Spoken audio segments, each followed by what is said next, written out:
Assalamu alaikum, muhterem milletteşler. Siz Tataristan Яңа Гасыр kanalında Tatarlar tapşırığını karıysız.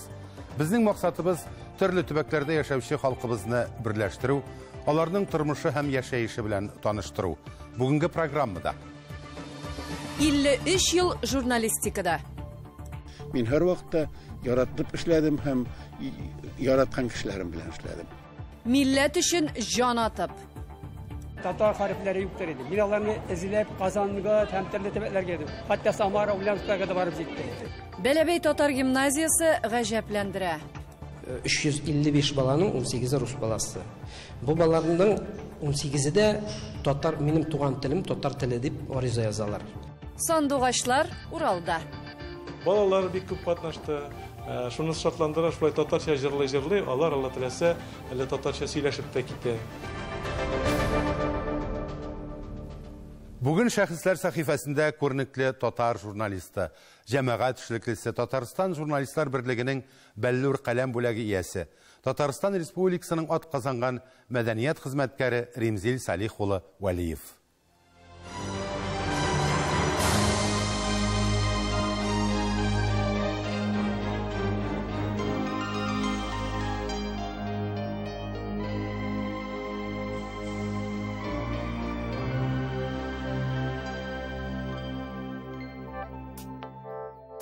Римзил Валиевның туған жері Башқұртстан. 1949 елның 7 мартында Бишбулак районы Гүлсән ауылында. Олай шақта тыңлап тұрдым, әтейімнен интервью алды Қызылтаң журналисті. Ол сұрады оннан, не үшін сен шул уақытта председательге бардың, һәм көрші ауылға не үшін бармадың, не үшін ташлап кеттің деген, нендей шундай бір дапыр салды ол. Мен айтам, бұл журналист деген кішілер шулай қазына екен кішінің көңілінде деп аптырадым. Көресің шушай бір тәсір еткендір. 1967 елда Башқұрт дәулет университетінің филология факультетына оқырға кірі. 1966 елдан Яқты юл район газетасында эшлей башлый. Журналистикаға кеткеш, мен гүл сұрау беріп яшадым өзіме. Ауыр сұраулар бердім, ләкин менә бу перестройкаға қадар мен бір юлдан барғанмын. 30 яшында Қозанға келе ул. Роза Туфитулова һәм Гысман Сәдә ярдәме белән үз хәбәрче булып эшкә урнаша. Яшьләр үзәге кунакханәсенең 501-нче бүлмәсе. Иртән тәрәзәне ачам, каршыда Кремль. Радиодан тыңлагыз Казан сөйли дигән тавыш. Күңелемнән рәхәтләнеп елыйм. Мин бәхетле. Шул вакытта ныклы карарга килә. Нинди генә хәл булса да Казанда калачак. 89 елда Казанга килгәч, минем өчен яңа тормыш башланды. Һәм мин шуны әйтәм, мин шул мизгелдән башлап бәхетле, чөнки мин татар дөньясының үзәгендә татар кешесе булып, үземнең күңелемдәгесен шушы юнәлттем шушында. Күрәсең, татар кешесе өчен Казанда яшәү һәм татар язмышы белән шөгыльләнү ул бәхет. Ул Идел журналының беренче баш мөхәррире, Дөнья газетасын һәм радио студиясын оештыручы. Менә урамнан килә идем, шул 40 ел элек килгәндә, менә моннан кайымна сәр үткән, монда Тукай, монда Җәлил.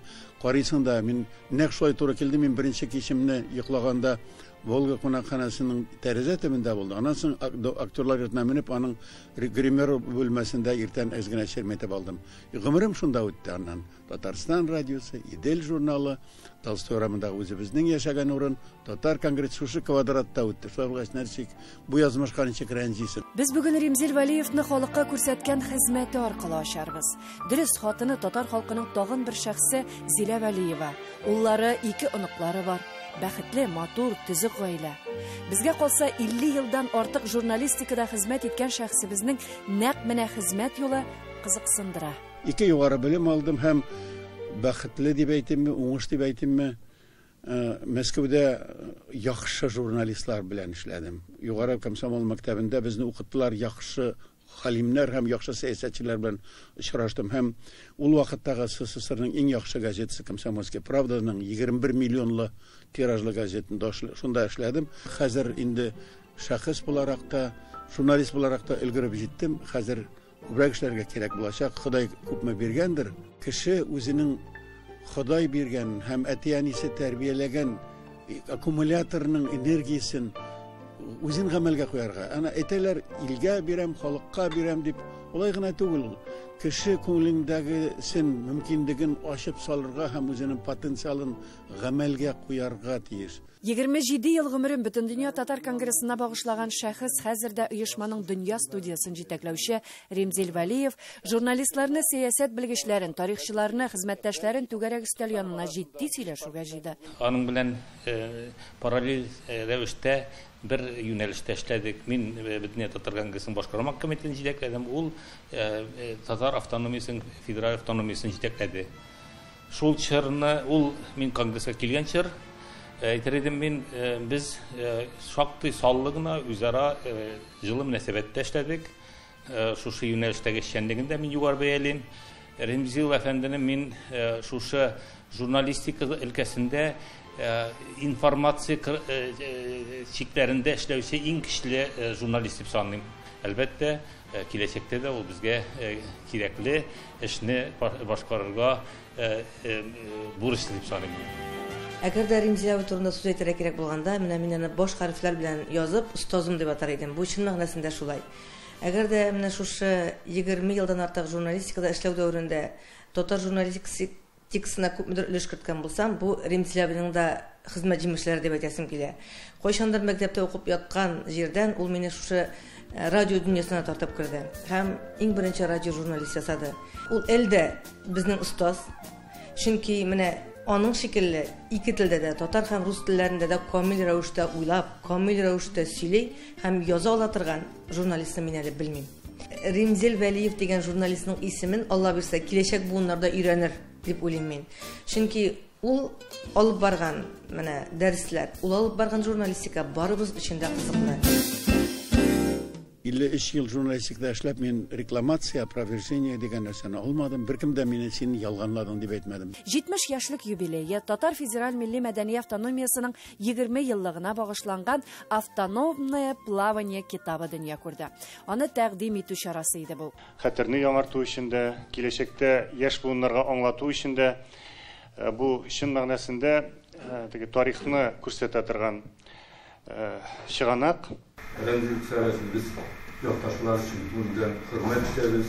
Ул безне җитәкләп Башкортстандагы татарларның милли байрагын югары күтәреп йөрүчеләрдән булды.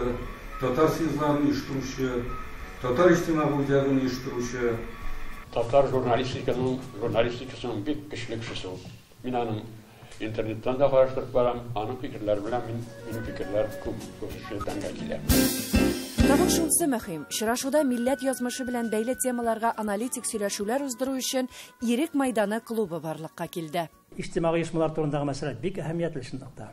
Сез барыгыз да ишетеп беләсез, татар милләтенең, татар халкының үсеш стратегиясе эшләнә башлады. Иҗтимагый оешмаларны эшен ничек иттереп оештырырга, аларны бер-берсенә бәйләргә ул бик әһәмиятле мәсьәләләр һәм стратегиядә булырга тиешләр. Үз карашыбызны татар мәнфәгатен без яклый килдек һәм шушы эштә бергә булган бөтен кешеләргә дә бик зур рәхмәт әйтәм. Ләйсән Асадретдинова, Татарлар, Казан. Без алга табада өлкәбездә гомер итүче халыкларның телен һәм мәдәниятен саклау буенча эзлекле эш алып барачакбыз. Бу хакта Пенза өлкәсе губернаторы Иван Белозерцев төбәк татар мөхтәриятенең 15 еллыгына багышланган тантанада игълан итте. Узган гасырда татар әдәбиятына танылган шагыйрьләр, язучыларны, данлыклы шәхесләрне биргән Пенза ягындагы бүгенге вазгыять турында үз хәбәрчебез Рамис Сафин хәбәр итәр. Узган гасырның 80-нче еллар азагында илебездә милли күтәрелеш башлангач, Пенза шәһәрендә бер төркем татарлар җыелышалар да якташлар дип аталган оешманы гамәлгә куялар. Әлеге оешманың беренче нигез ташларын салучыларның берсе Кадир ага Акъегет хәтта кулъязма рәвештә Нурлы таң дигән газетада чыгара башлый. Татар хәрефләре юктыр иде. Мин аларны эзләп Казанга, Тәмтерле төбәкләргә килдем. Хәтта Самара, Ульяновскага да барып җиттем.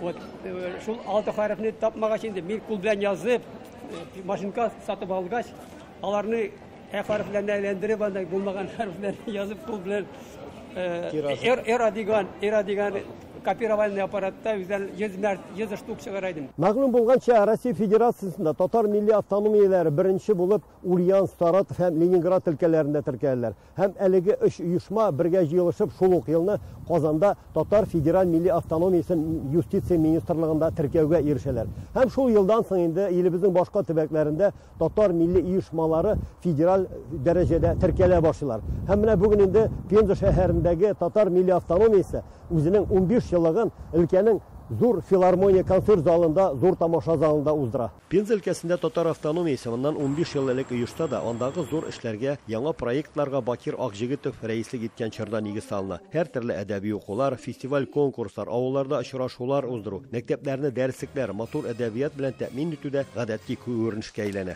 Бүген автономия белән Пенза шәһәр думасы депутаты Җиһанша Туктаров җитәкчелек итә. Я решил сломать стереотипы отношения к нашим праздникам, показать, что татары это трудолюбивый, гостеприимный и талантливый народ.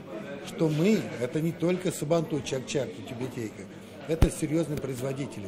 Вот на этой выставке мы показали наших серьезных производителей татар Сурского края. Грантовый поддержка буенча Тургайны үткәрдек. Менә декабрьдә узды. Адель Кутуй багышлаган мероприятиялар чарада үткәрдек. Тагын без балалар белән олимпиада буенча, татар теле буенча мәктәпләрдә, районнарда конкурслар и различные мероприятиялар үткәрәбез. Күптән түгел генә Пенза шәһәр думасы татар мәдәният үзәге ачу өчен бина да биргән. Анда бүген төзекләндерү эшләре башланган. Шул ук вакытта шәһәрдә җәмигъ мәчете төзелә. Шунысы мөһим. Бирдә дини һәм дөньяви вазгыять параллель рәвештә алып барыла. Бу хакта юбилейга килгән Мәскәү кунаклары да билгеләп узды. Без хәзерге вакытта дин белән мәдәниятне айыра алмыйбыз. Без Аллаһка шөкер мусульманнар, без татарлар һәм дә без бергәләшеп бу эшне хезмәтләрне алып барырга тиешбез. Чөнки без бер кавым. Аллаһ Тәгалә үзе дә Кур'ан Кәримдә әйтә: "Мин сезне төрле кавымнар буларак яраттым, әмма сез бер-берегезне тырышыгыз белергә, тырышыгыз бер-берегез белән дус торырга." Качан без дус торабыз башка кеше белән, качан без үзебезнең мәдәниятне беләбез, үзебезнең тарихны беләбез, телне беләбез һәм башка яныбызда булган күрешебезнең дә тырышабыз өйрәнергә. Тантанага кунакка килгән Россия дәүләт думасы депутаты Илдар Гыйлметдинов бәйрәм башланганчы өлкә губернаторы Иван Белозерцев белән очрашып, төбәк татарлары тормышына һәм яңа мәчет төзелешенә кагылышлы мәсьәләләр хакында да сөйләште. Әгәр дә теләктәшләр булмаса, әгәр дә аннан файда күрмәсәләр, әгәр дә алар шушы эшләгән эшне күрмәсәләр һәм татар оешмасының авторитетын күрмәсәләр, әлбәттә монда килмәгән булырлар иде. Бүген алар монда Пенза татарлары автономиясе үз эшенә укытучылар һәм мәдәният хезмәткәрләренә түгел, аягында нык басып торучы эшмәкәрләрне дә татар байларында җәлеп иткән. Шуларның берсе өлкәнең кулланучылар җәмгыяте рәисе Рөстәм Агишев. Автономия кирәк, обязательно автономия кирәк. Ул татарларны берләштерә, усраштыра и как-то связующее звено между татарами, правильно? Конечно, властями тоже какой-то там должен быть какой-то связь какая-то обязательно, понимаешь? Это вот автономия, конечно, якшил автономное движение, правильно? Федеральный закон без бар, вот, поэтому, конечно, усилить кирәк. И, конечно, и как-то вот закон барда, но кирәк материальная поддержка обязательно автономия. Филармония залы фойесында татар милли конкурсын чагылдырган гаять кызыклы интерактив күргәзмә оештырылган. Монда акча сугудан башлап чабата үрүчегә кадәр килгән. Шул һөнәрне ары-бире өйрәнәләр, unutmasınlar. İlkigi zaman ilkigi ниләребезне. Бәйрәмгә килгән өлкә губернаторы да башта файдагы татар эшмәкәрләр җитештергән хәләл ризык сәүдә күргәзмәсен карадылар. Аннан соң ул зур сәхнәдән татар милли тормышында катнашучыларга һәм иганәчеләргә дәүләт бүләкләрен тапшырды. Пенза өлкәсеннән Рамис Сафин, татарлар.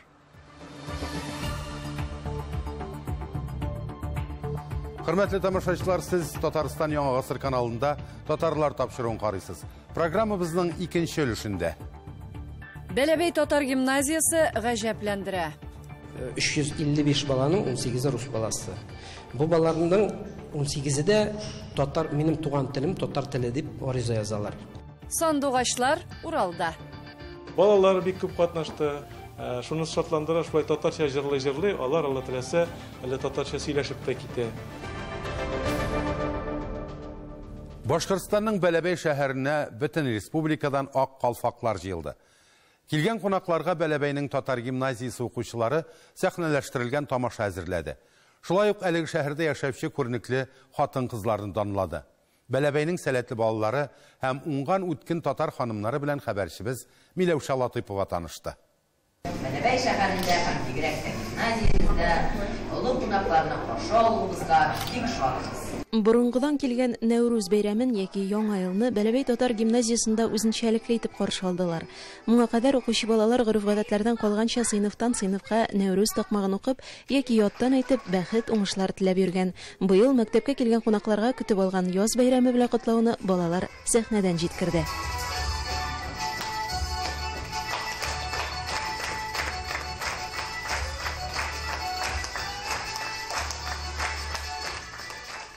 Язны бик көтәм, чөнки яз көне кар эри, кошлар кайта, агачларда яфраклар килеп чыга.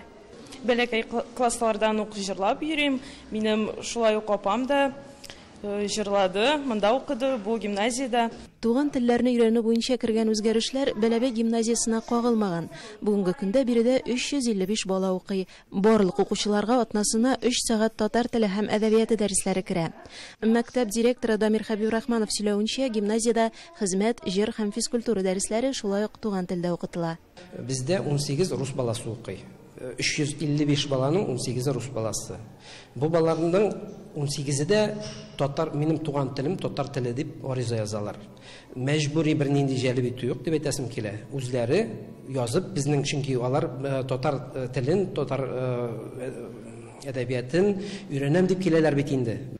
Гимназиядә эшләүче татар теле укытучылары туган телгә кызыксынуны арттырыр өчен төрле чаралар уйлап таба. Мәсәлән, Лүзия Фаттахова балалар белән берлектә Илһамлы каләм гәзитен чыгара. Укучылар иштәлек өчен җавап бирсә, тәҗрибәле укытучы гәзитнең версткасын ясый. Татар теле минем уемча ул каннан килә. Баланың исем фамилиясе татарча булса, мин сорыйм, әбиең кем, картәтиең кем? Әгәр татарлар икән, иманым камил, бу бала татар телен өйрәнә. Һәм ул барыбер дә аның каны белән бирелгәч ул сөйләшә. Дәрестә ул авызын йомып кына утырса да ачылып китә. Аның аңына кирип кала. Бәләбәйгә килгән кунаклар арасында Ак калфак хатын-кызлар оешмасының җитәкчесе Кадрия Идрисова да бар иде. Бик чиста кимәлдә алар безнең үзебезнең саф татар телендә бөтен балалар рәхәтләнеп сөйләгәнен күрдек. Бәләбәйдәге Ак калфак оешмасы бүлекчәсе 2 ел элек ачылган. Биредә шәһәрнең иң актив ханымнары һәм туташлары очрашып, фикер алыша, авылларга чыгып төрле милли чаралар уздыра. Бүген исә алар Бәләбәйнең күренекле хатын-кызлары белән таныштырачак. Ак калфак оешмасы вәкилләренең утырышы Бәләбәйнең Урал Батыр мәдәният үзәгендә дәвам итте. Биредә зур уңышларга ирешкән, төрле һөнәргә ия булган шәһәргә билгеле 5 хатын-кыз данланды.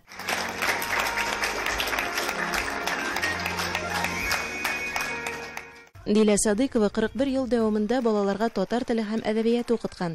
Тәҗрибәле укытучы сөйләвенчә, төрле буын укучылары аны бүген дә танып, якын итеп туган телдә эндәшә. Укытучының исә яшь коллегаларына үз киңәшләре бар. Менә без җыядырык ата-аналар собраниелары. Мин Симбика журналын гел аладырым. Шулай дип таратадырым аларга, укытучыларга. Алар укый, кызыксына, шулай дип кызыксындырыр өчен нәрсәдер эшләргә кирәк.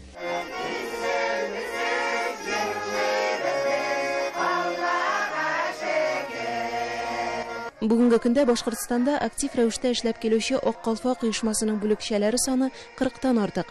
Төбәктә милли үзаңлы хатын-кызлар төрле проектлар уйлый, кызыклы чаралар уздыра.